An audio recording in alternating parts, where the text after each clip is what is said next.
como... Y digamos que es Sí, una condición o una triada clásica la que nos va a orientar sobre lo que tiene el paciente o sobre la patología del paciente, y esa triada es dolor, edema en la zona comprometida, y obviamente asociado eso a limitación funcional, específicamente a dolor cuando el paciente está en la fase de despegue de la marcha. Dentro de las consideraciones anatómicas, pues recordemos que el tendón de Aquiles es un tendón compuesto que finalmente termina formándose por las fibras tendinosas de ambos gemelos, y a eso se le suman las fibras tendinosas del sóleo. Tiene una característica particular, y es que el tendón, cuando está llegando a la zona de inserción, más o menos entre 3 y 4 centímetros antes de su inserción, las fibras tendinosas rotan sobre su propio eje y se entorchan, digamos, o hacen un giro de 90 grados, y de esta manera quedan las fibras que corresponden a los gemelos, quedan localizadas en el segmento lateral del tendón, mientras que las fibras que corresponden al sóleo, que en principio son unas fibras más profundas, pues quedan un poco más posteriores y quedan en el segmento medial. Entonces acá tenemos una imagen, pues, o un esquema de cómo es que estas fibras van rotando sobre sí mismas, ¿sí? Y vemos como las fibras de los gemelos finalmente caen como hacia el segmento lateral del calcáneo, mientras que las fibras del sóleo quedan un poco más anteriores y quedan un poco más hacia el segmento medial.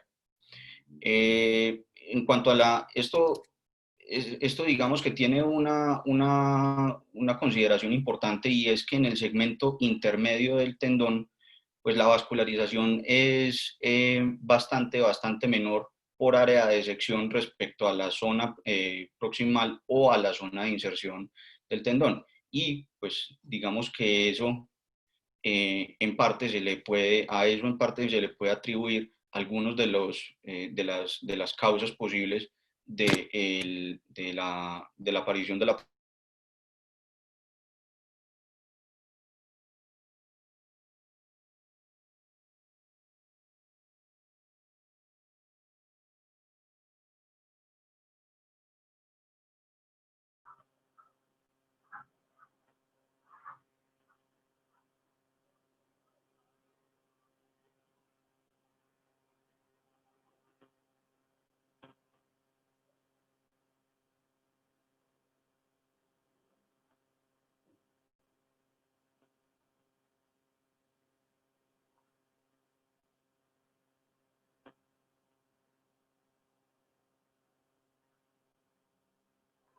Parece que el doctor Hincapié tuvo un problema de conexión,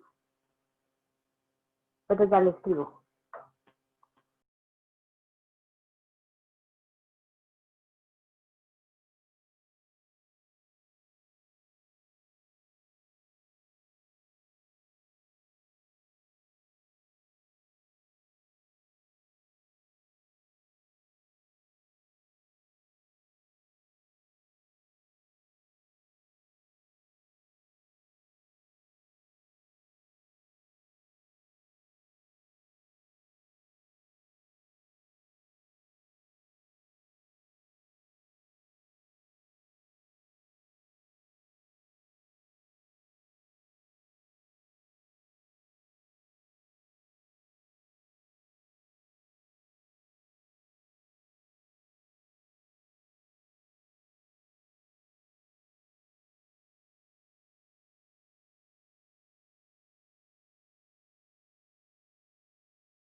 tendinopatía del tendón de Aquiles.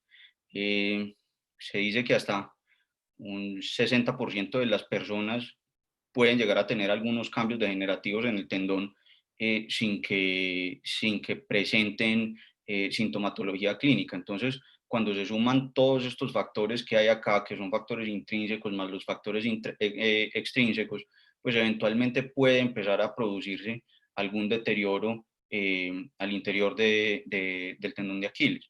Sin embargo, hay un montón de condiciones, además de esos factores intrínsecos y extrínsecos, que son los que finalmente hacen manifiesto la tendinopatía de forma clínica. En cuanto a la presentación clínica, pues como les mencionaba, lo más relevante de todo es la manifestación de dolor del paciente. Usualmente es un dolor punzante que se asocia a algún grado de rigidez matutina o a un grado de aumento del dolor en el segmento proximal del tendón de Aquiles. Usualmente los pacientes dicen que les duele intensamente dar los 2 o 3 primeros pasos después de levantarse de la cama o cuando se van a incorporar de una silla después de un tiempo de reposo, que gradualmente van mejorando con el paso del tiempo y con el marchar, y que después de un tiempo largo de hacer actividad física, llámese como la quieran llamar, pues reaparecen estos síntomas. Pueden encontrarse algunos nódulos o algunas zonas como de tumefacción o de aumento del diámetro del tendón. Sin embargo, esto no es una condición que se vea en todos los pacientes. Sin embargo, sí es importante lo del dolor y la localización específica del dolor, ¿sí? Y hay alguna relación con un aumento súbito, digamos, o un cambio súbito en la actividad física de estos pacientes. Entonces, estas son las condiciones que lo van orientando a uno hacia la tendinopatía del tendón de Aquiles. En cuanto al examen físico, es fundamental hacer un estudio, una evaluación clínica comparativa. A los pacientes se les tiene que pedir que se descalcen los 2 pies y revisar los 2 pies. Muchas veces los cambios son realmente sutiles y pudiera uno pasar por alto algunas tendinopatías incipientes si no tiene, digamos, un referente para comparar. Se deben buscar las zonas de dolor. Como les mencionaba, en algunos pacientes puede uno encontrar nódulos, usualmente uno, pero puede ser más de uno, ¿sí? Y hay algunas pruebas que le ayudan a uno a evaluar si el paciente tiene realmente una inflamación del paratendón o si es una condición propia del tendón en sí misma. Entonces, la prueba o las pruebas que se hacen son relativamente sencillas. Si queremos saber si el paciente tiene una inflamación del tendón o una lesión del tendón propiamente dicha, pues le pedimos al paciente que se acueste boca abajo con los pies por fuera de la camilla y evaluamos cuál es el punto de máximo dolor. Le hacemos movilización pasiva del tobillo, tanto en flexión dorsal como en flexión plantar, y evaluamos si el segmento doloroso asciende o desciende de acuerdo a cómo estemos movilizando la articulación tibiotalar. Si efectivamente la zona de dolor cambia hacia proximal o hacia distal, pues eso nos dice que realmente el problema es del tendón en sí mismo y no del paratendón. Si el dolor es de origen en el paratendón, muy probablemente lo que nos vamos a encontrar es que más allá de los movimientos que nosotros hagamos del tobillo, pues el punto doloroso máximo será siempre a la misma altura.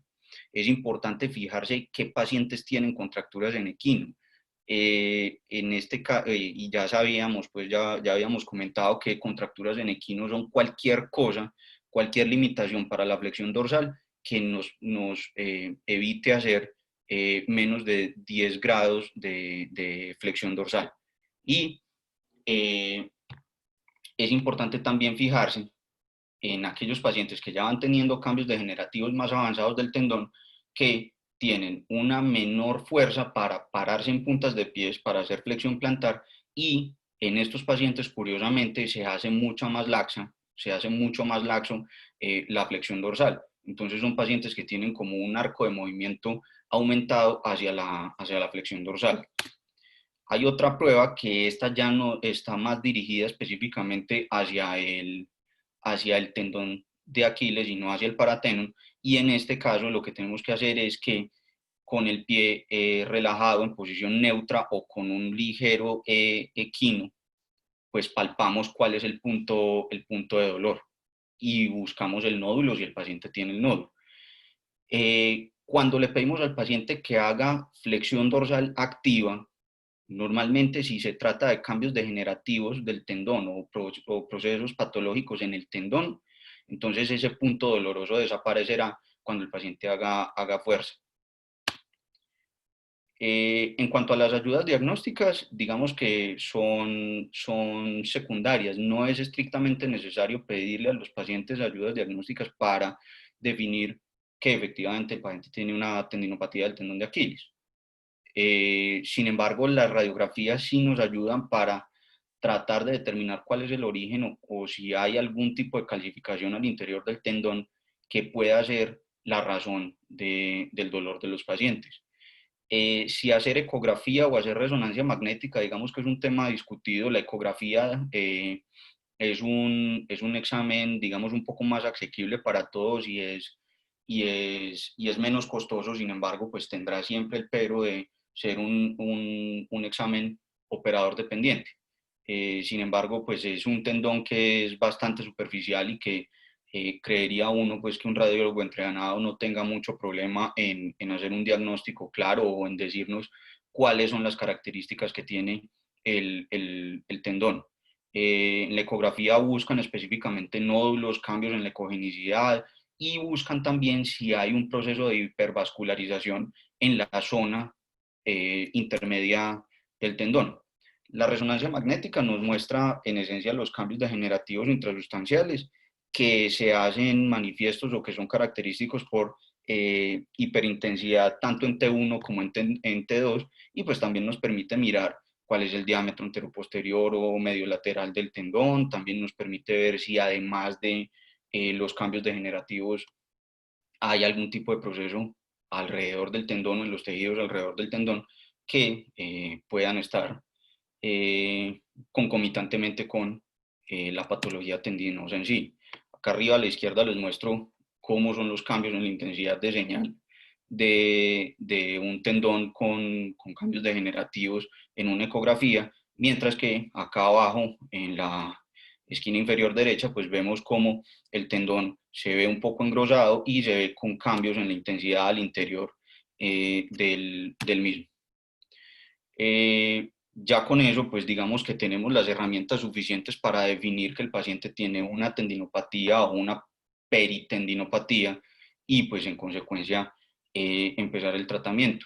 En cuanto al tratamiento, pues siempre tendremos las dos alternativas: o no operar al paciente y hacerle algunas otras medidas, y pues en última instancia tendremos siempre los procedimientos quirúrgicos para echar manos de ellos. Fundamentalmente el tratamiento de las tendinopatías no insercionales del tendón de Aquiles se tratan, y la mejor evidencia que tenemos y la mejor oportunidad que tenemos de resolverle a los pacientes es con los estiramientos con contracción excéntrica. Es tal vez la única terapia que cuenta con un nivel 1 de evidencia cuando uno revisa la literatura, ¿sí? Y la teoría por la cual funciona la contracción excéntrica del tríceps ural, pues es porque aparentemente en ese momento de la contracción excéntrica se obliteran esos vasos neoformados que hacen parte de la patogénesis de esta condición, ¿sí? Y eso hace que los síntomas mejoren de forma lenta, gradual y progresiva. Conforme se van obliterando esos vasos, pues digamos que se va también denervando el tendón y en consecuencia el paciente va mejorando gradualmente de su dolor. Como siempre con la terapia física, es fundamental que el paciente tenga paciencia y disciplina.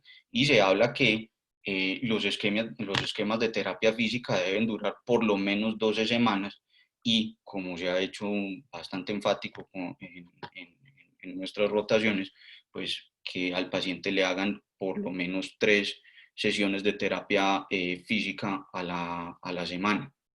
Entonces, como esto es lo más importante tal vez para, o la mejor oportunidad que tenemos para mejorar el paciente, pues acá les muestro en esencia cuáles son los ejercicios de contracción excéntrica del Aquiles o del tríceps sural. El paciente se le pide que se pare en puntas de pies con los dos pies. Esta no es la parte como eficiente del ejercicio, pero una vez ya está el paciente en puntas, entonces él deja apoyado el pie al que se le está haciendo la terapia o al que se está tratando de recuperar, ¿sí? Y descarga todo su peso generando una flexión dorsal controlada, es decir, el paciente va descendiendo, pero va descendiendo controladamente, lo cual implica que el tríceps sural está activo.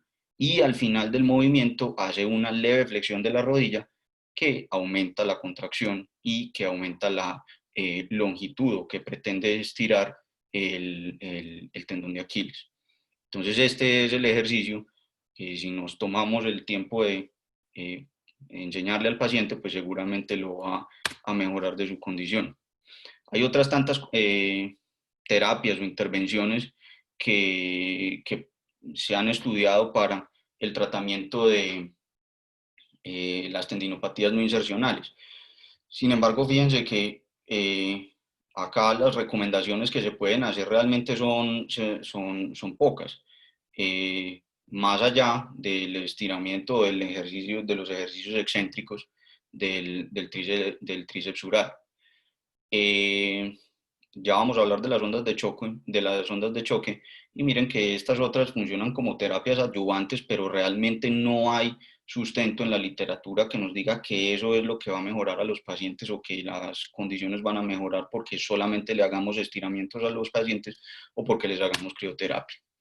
Y otras terapias que son farmacológicas, pero que todavía no nos metemos en el terreno de la cirugía, pues son estas, los antiinflamatorios no esteroideos, las infiltraciones con esteroides en las zonas, en la región peritendinosa, el plasma rico en plaquetas, que ya les mostraré un par de estudios también, y otras chichas que también se utilizan.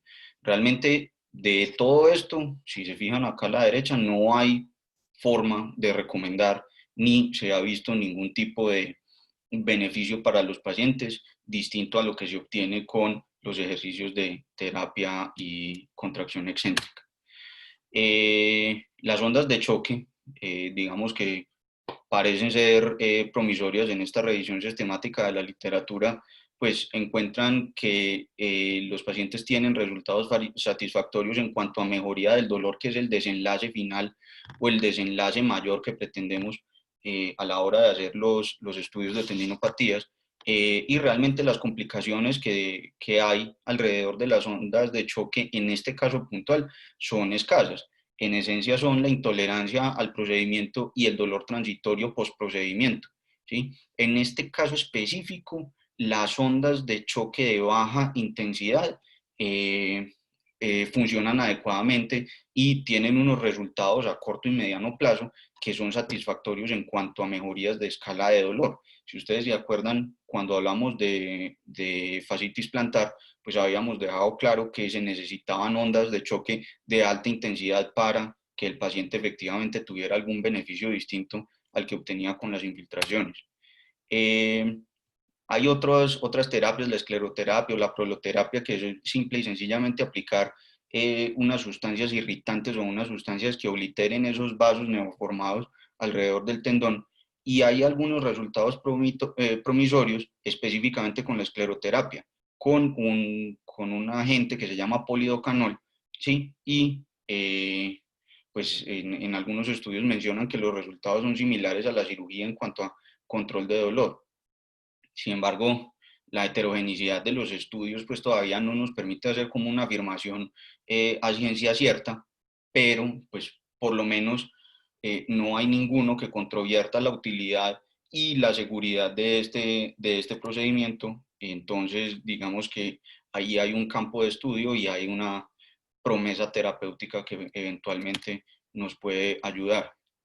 En cuanto al plasma rico en plaquetas, desafortunadamente, pues para el plasma rico en plaqueta y sus adeptos, la literatura es enfática en decir que para tendinopatías del tendón de Aquiles no sirve, al punto que pues funciona en esencia igual que si usted le pusiera al paciente una inyección de solución salina alrededor del tendón de Aquiles. Entonces, ni mejoran las escalas de dolor, ni se cambia la degeneración tendinosa, ni hay realmente en la literatura ningún sustento que justifique su uso, por lo menos cuando se hace revisión de metaanálisis y de revisiones sistemáticas de la literatura. Entonces, de momento, terapia física para plasma rico en plaquetas para las tendinopatías aquilianas, tampoco. Si definitivamente el paciente no mejora con la terapia no quirúrgica, pues siempre tendremos a la mano lo que nos gusta hacer. El tratamiento quirúrgico se es enfático en que solamente se le debe proponer al paciente cuando llevamos más de 6 meses de tratamiento no quirúrgico y el paciente definitivamente no mejora. Tal vez esta afirmación tiene una sola excepción y es cuando le hacemos estudios de imágenes al paciente, específicamente resonancia magnética, y nos encontramos tendones con diámetros anteroposteriores de más de 8 milímetros. En esos pacientes es probable que tengamos que ofrecerle un tratamiento quirúrgico, no de entrada, pero sí un poco más rápido, al tercer o cuarto mes de hacer terapia y de hacer tratamiento conservador, en esencia porque ese aumento del diámetro superior a 8 milímetros en el corte axial se correlaciona con rupturas o con mayor riesgo de rupturas del tendón de Aquiles. Entonces siempre será más fácil resolver una tendinopatía sin un tendón roto que un tendón roto y con unos cambios degenerativos extensos. Entonces esa será la única excepción para esta afirmación de los 6 meses de tratamiento conservador antes de pensar en el paciente llevarlo a cirugía.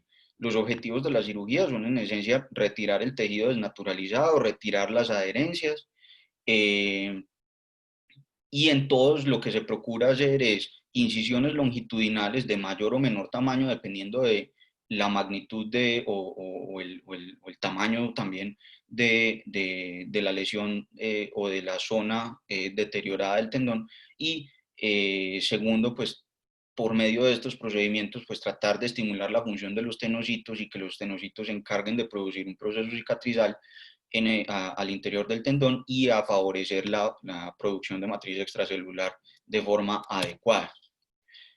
Procedimientos o formas de hacer este tratamiento hay muchísimas y acá les voy a mostrar tal vez las más socorridas o las más utilizadas.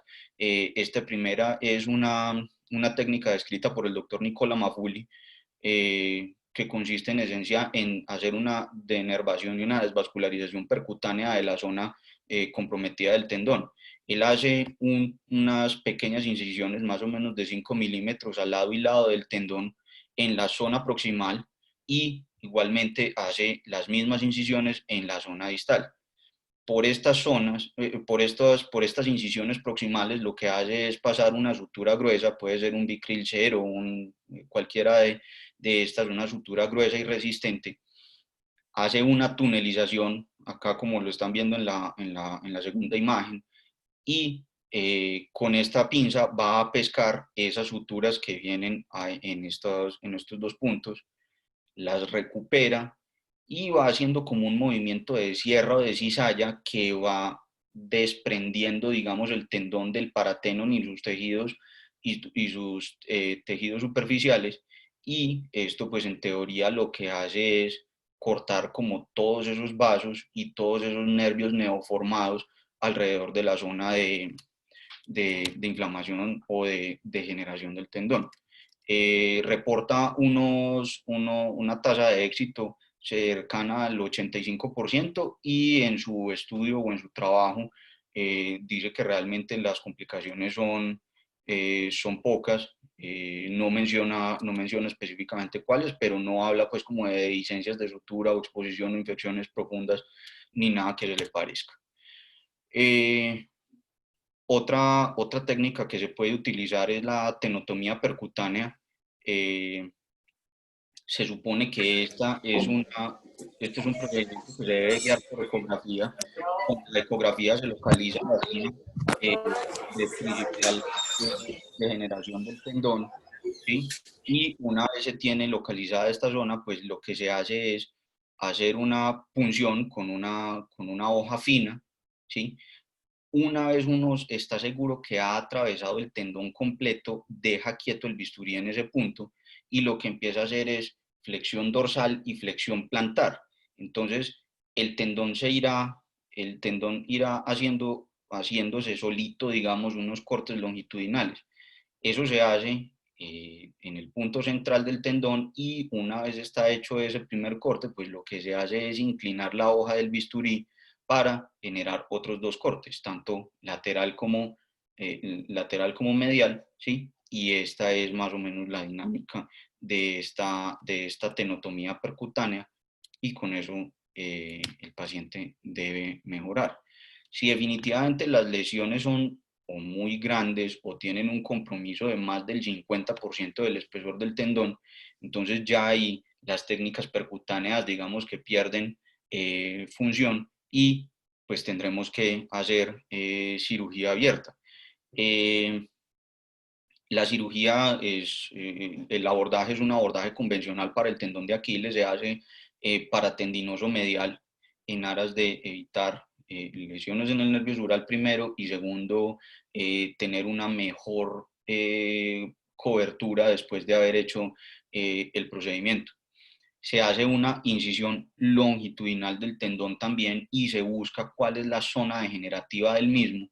Se hace la resección, digamos que como referencia para saber cuáles son las zonas degenerativas tenemos como la ausencia de brillo característica de los tendones y se ve como las fibras tendinosas se ven como una suerte de ovillo en ese punto.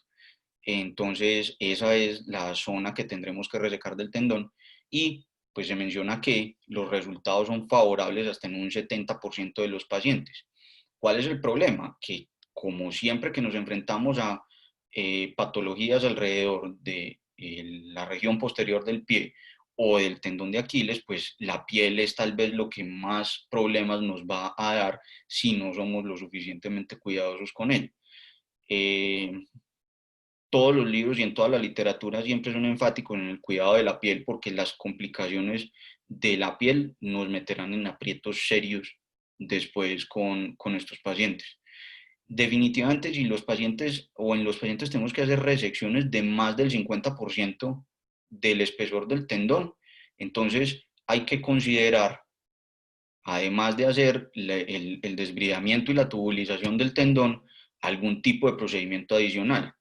Usualmente ese procedimiento, por ejemplo, en este caso, pues ahí notan el tamaño de la zona degenerativa del tendón que hubo que retirar y pues lo que queda de tendón es realmente escaso proporcionalmente con el tamaño inicial. Entonces, en este caso, pues hay que hacer, además del desbridamiento, que es indispensable, el procedimiento adyuvante más socorrido es la transferencia tendinosa del flexor alucis longus. La transferencia, digamos que a través del mismo desbridamiento, de la misma zona de desbridamiento del tendón de Aquiles, uno logra localizar el tendón del flexor alucis longus que va discurriendo un poco más medial a la zona del tendón de Aquiles y más profundo, obviamente. Entonces, se localiza el tendón, se recoge desde lo más profundo que se pueda de su túnel fibroso y una vez reparado, pues lo que se hace es un túnel a través de la tuberosidad posterior del calcáneo, tal vez un poco más anterior y más medial a la zona de inserción del tendón de Aquiles, ¿sí? A través de este túnel se pasa el tendón que hemos recuperado y con flexión plantar del pie pasamos el tendón pasamos el tendón hacia la región plantar y con un tornillo de interferencia pues se bloquea la transferencia. Entonces, en esencia, este es el procedimiento adyuvante. ¿Por qué es importante hacer la transferencia? Digamos que este estudio biomecánico nos muestra que pacientes a los que se les hace desbridamientos de más del 50% o más del tendón, son pacientes que tienden a fallar o tienden a romper el tendón en la zona donde se hizo el desbridamiento. Entonces es un tendón que queda bastante débil para la carga mecánica a la que está sometido. Entonces, como recomendación, siempre mientras sea posible, pues una vez se ha hecho el desbridamiento de más del 50% del tendón de Aquiles, se recomienda hacer la aumentación con la transferencia de el flexor al lucis longus. Este procedimiento de la transferencia tendinosa realmente para tendinopatías no insercionales tiene pocos estudios. Sin embargo, en los pocos estudios que se han hecho, pues se tienen unas tasas de satisfacción bastante altas. Si uno mira que el 86% de los pacientes están satisfechos y las escalas funcionales están por encima de 90 puntos, pues digamos que es un procedimiento que tiene bastantes buenos resultados. ¿Cuál es la recomendación que se hace además de hacer la transferencia tendinosa? Que usted solidarice, digamos, los cabos resultantes del desbridamiento del tendón de Aquiles con los de la transferencia tendinosa, y esto pareciera mejorar tanto la función y la potencia de despegue como temas de dolor también a la hora de evaluar los pacientes en escalas subjetivas. En cuanto a complicaciones, sabemos que esto es un terreno, digamos, peligroso, sobre todo por el tema de las dehiscencias, las infecciones en nuestros pacientes, al punto que la cirugía abierta, digamos que no tiene una nada despreciable cifra de un 11% de complicaciones, principalmente por dehiscencias de las heridas y por infecciones locales. Desafortunadamente, en este punto o en este segmento anatómico es difícil hablar de una infección superficial, porque pues realmente cualquier proceso infeccioso ahí indefectiblemente comprometerá lo que sea que nos haya quedado del tendón de Aquiles. Entonces es importante o hay que hacer bastante énfasis en el tema del cuidado de los tejidos blandos cuando definitivamente tenemos que hacer un procedimiento abierto. Otras complicaciones son la lesión del nervio sural o mencionan hipertrofia de las cicatrices también como una potencial complicación en esta zona. La cirugía mínimamente invasiva, como las que les mostré en principio, son muy socorridas. Primero, pues porque tienen unas tasas de éxito bastante altas, y si ustedes se fijan, realmente las tasas de complicaciones son mucho más bajas que las de cirugía abierta. Entonces, mis conclusiones al final de todo esto es que siempre la terapia física, y hablamos específicamente de los ejercicios de fortalecimiento excéntrico, serán la primera línea de tratamiento. Las ondas de choque parecieran ser un procedimiento promisorio y que pudiera funcionar como un coadyuvante de esta primera línea de terapia. En los casos en los que el paciente ha mejorado parcialmente, pero todavía puede tener algunas molestias, se pueden utilizar las ondas de baja intensidad, entonces son mucho más tolerables y el paciente le va mejor en cuanto a su percepción de la terapia instaurada. Y la cirugía, pues como les había mencionado, solamente considerarla 6 meses después de hacer tratamiento no quirúrgico, con la excepción que ya les había mencionado del diámetro anteroposterior mayor de 8 milímetros. Si los pacientes tienen unas lesiones que comprometan menos del 50% del espesor del tendón, probablemente la mejor alternativa que tengamos es la cirugía percutánea, por las buenas tasas de éxito y por las bajas complicaciones. Pero si ya tenemos un tendón con unos cambios degenerativos demasiado extensos o demasiado amplios en proporción al volumen del tendón, pues tendremos que hacer una cirugía abierta, y dependiendo de lo que obtengamos o lo que nos quede de tendón, considerar hacer también una transferencia tendinosa del flexor al lumbar. Muchas gracias. Muchas gracias, Jorge. Te quería preguntar algo.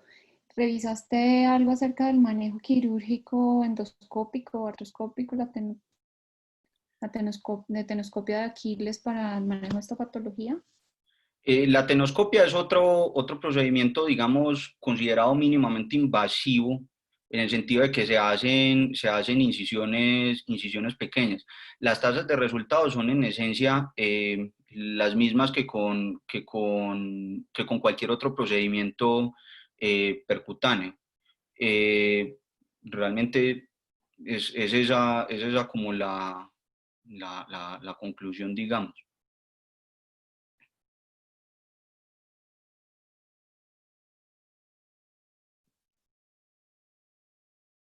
Ok, Jorge. Profe.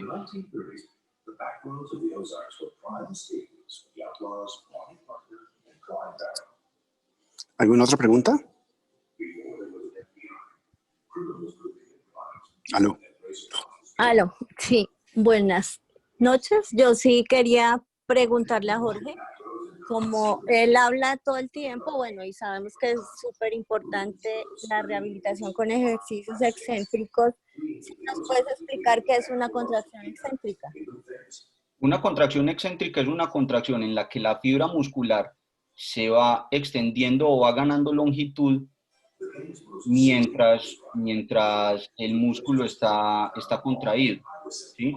Distinto a la contracción concéntrica, que es lo que ocurre, por ejemplo, cuando el paciente se va a empinar, ¿sí? Ahí las fibras musculares se están acortando o están aproximando dos segmentos óseos o dos articulaciones. No sé si sea clara Sí. la situación.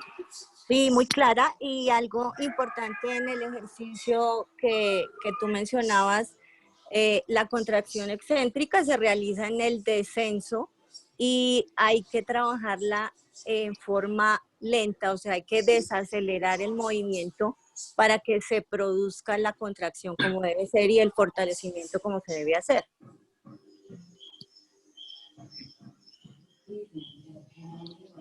No más. Muy bien. ¿Alguna otra pregunta?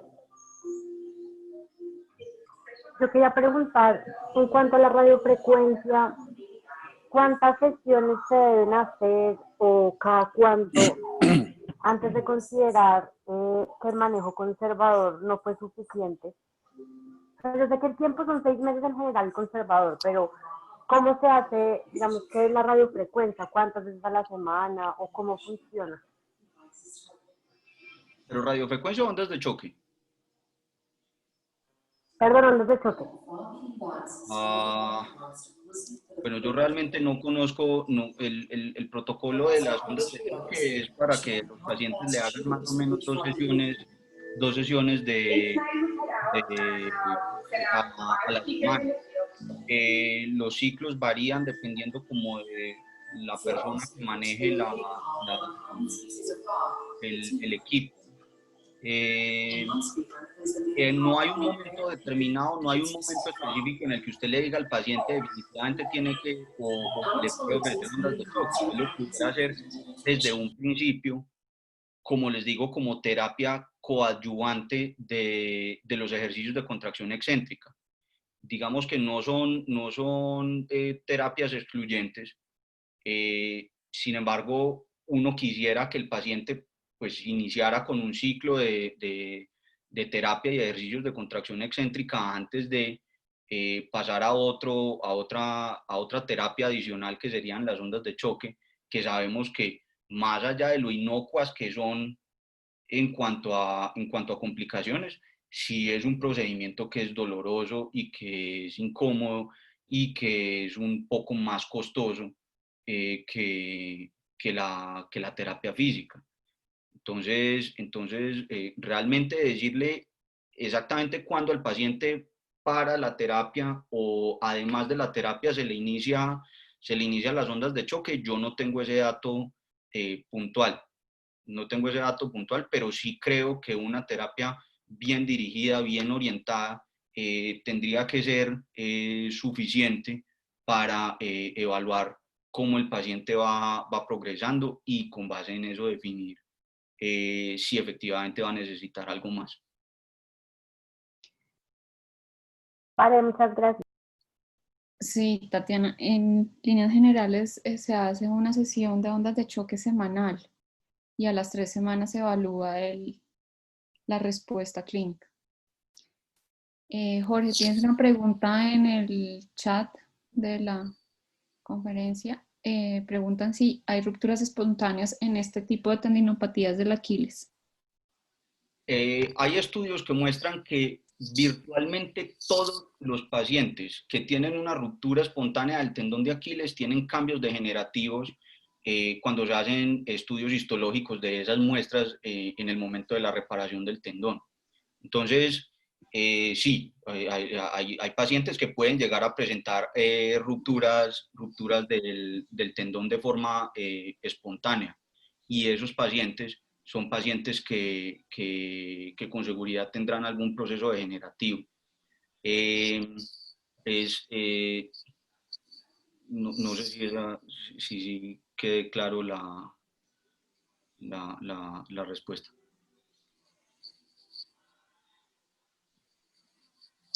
Lo que dices es cierto, que todo paciente que se rompe el Aquiles, y acuérdense que la gran mayoría de pacientes que se rompen el Aquiles están entre la segunda y la tercera década, tienen alguna problema isquémico o degenerativo en las fibras tendinosas. Sin embargo, todos estos pacientes de lo que tú estás hablando de tendinosis del Aquiles es un espectro supremamente amplio. Nos llegan a la consulta pacientes con historia de síntomas de unas semanas y uno observa un nódulo pequeño. Como hay otros pacientes que tienen historia de muchos meses y llegan con unas nodulaciones inmensas y que al estudiarlas con resonancia magnética uno encuentra que grandes porciones del tendón están alterados. Entonces el tratamiento, definitivamente a todos les damos un compás de espera, mandándolos a fisioterapia, y como explicaste muy bien, esos estiramientos excéntricos son los que funcionan más bien. Pero si el paciente tiene una lesión grande, esos pacientes pueden romperse. Entonces a estos pacientes que tienen lesiones grandes de gran tamaño, no solamente en el diámetro, sino en longitud, a estos pacientes sí es mejor operarlos antes de que cumplan los 6 meses. Y hacer todas esas cirugías que acabas de mencionar por vía abierta, porque ya son secciones de 6, 7 centímetros de daño del tendón. Entonces eso no se puede tratar artroscópicamente. Artroscópicamente uno puede tratar un nódulo que no está mejorando y uno puede hacer cirugías dentro de la masa del tendón. También hay una corriente que dice que el plantar delgado puede también estar produciendo alguna alteración y dolor a nivel de ese nódulo, y lo liberan o lo retiran. Pero para unas masas, un compromiso grande del tendón, definitivamente el estándar de oro es hacer heridas amplias y retirar toda aquella porción que esté dañada. Y tener siempre en cuenta que el flexor de labios está ahí al lado. Si uno lo necesita, entonces uno hace la transferencia. Sí. ¿Qué más preguntas, residentes o los especialistas de pie que hay por ahí?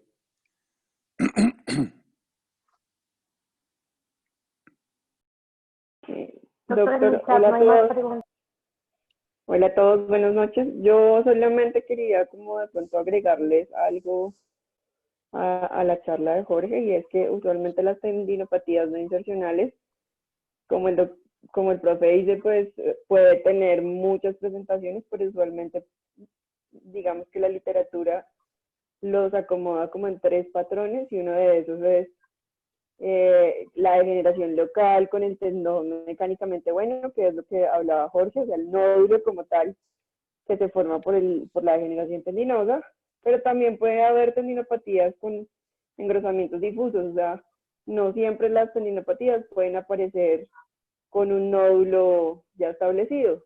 Casi siempre es cuando hay tendinopatía ya más crónica. Y la otra es que algunas veces hay rupturas tendinosas, o sea, el tendón puede ser insuficiente y hay rupturas tendinosas dentro del tendón, o sea, rupturas intrasustancia, que no necesariamente se van a ver como una ruptura, grandísima en el tendón, pero que sí pueden predisponer a que ese tendón esté más débil y sea mucho más fácil que se pueda romper en un corto plazo.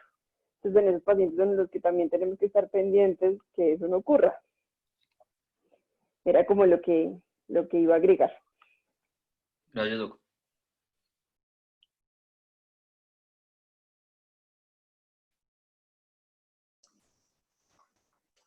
Buenas noches. Primero resaltar la presentación del doctor Hincapié, que me pareció una presentación excelente. Yo creo que en este momento la consulta de las tendinitis o los problemas del Aquiles no insercional es cada vez más frecuente por el tipo de tendencia que hoy hay en la actividad deportiva. Y a veces, lo que quiero decir es, no podemos caer en el afán de estos nuevos deportistas en estar sanos y en mejorarse. Entonces, siempre insistir en este tipo de ejercicios de estiramientos musculares y la importancia de enseñarles a los pacientes porque es que hay que hacer el estiramiento con la rodilla en flexión y con la rodilla en extensión. Y pues esto está basado en que con la rodilla en extensión pues vamos a estirar los gemelos y cuando flejamos la rodilla pues eliminamos los biarticulares y vamos a estirar el músculo sóleo. Y esto lo podemos perfectamente nosotros hacer en el consultorio. No nos demora más de 5 minutos enseñarlo y como dice el doctor Hincapié, prácticamente el 80% de los pacientes se pueden mejorar con esto. Eso era lo que iba a opinar. Gracias, doctor.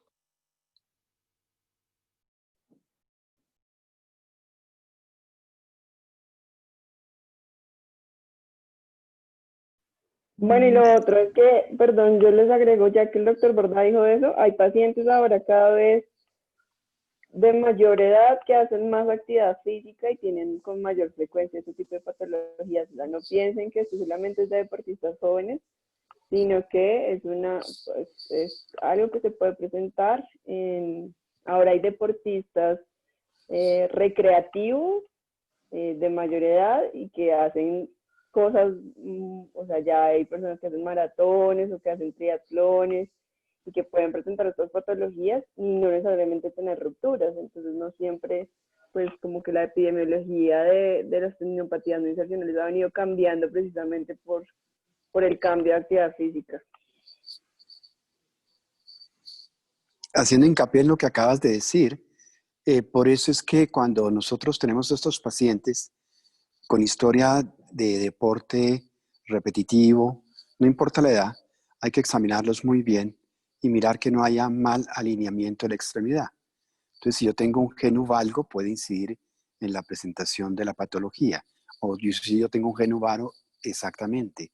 O si yo tengo un pie pronado, un pie supinado, todo eso hace que la carga en el Aquiles cambie y se pueda desarrollar la tendinopatía. Entonces, en estos casos, ustedes tienen que mirar y hablar con los pacientes qué tenis están usando, si están pronando o no están pronando, y colocarle ortesis si es necesario para que hagan su actividad deportiva y mejoran, pero muchísimo.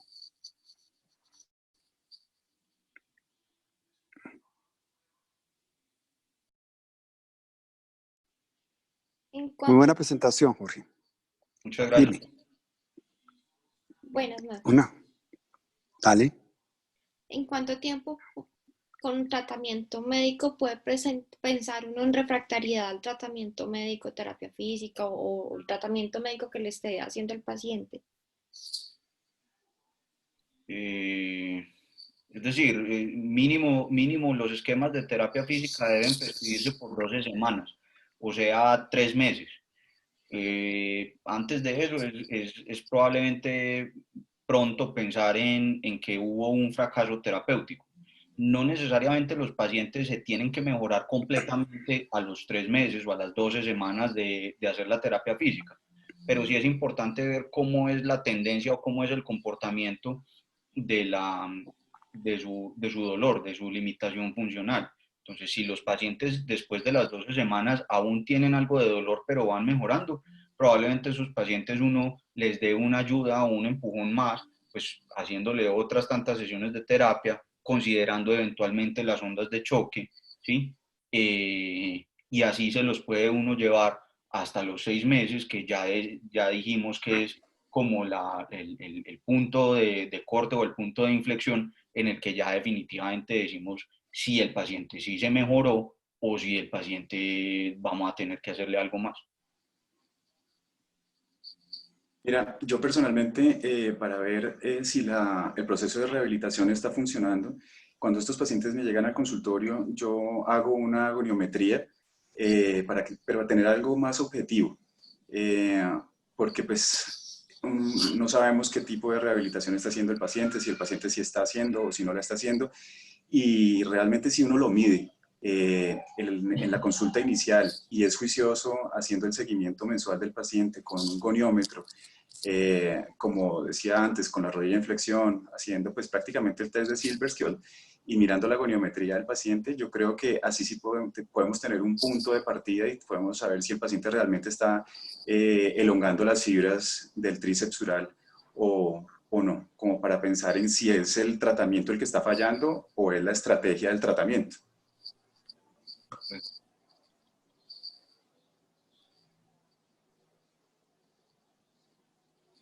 ¿Algo más? Yo creo que si no hay más preguntas, podemos dar por terminada la sesión. Muchas gracias. Gracias, Jorge, por su presentación y a todos los que nos acompañaron. Muchas gracias a todos por la paciencia. Gracias. Bueno, feliz noche para todos. Muchas Noches. gracias. Gracias, hasta luego. Gracias. Gracias. Gracias.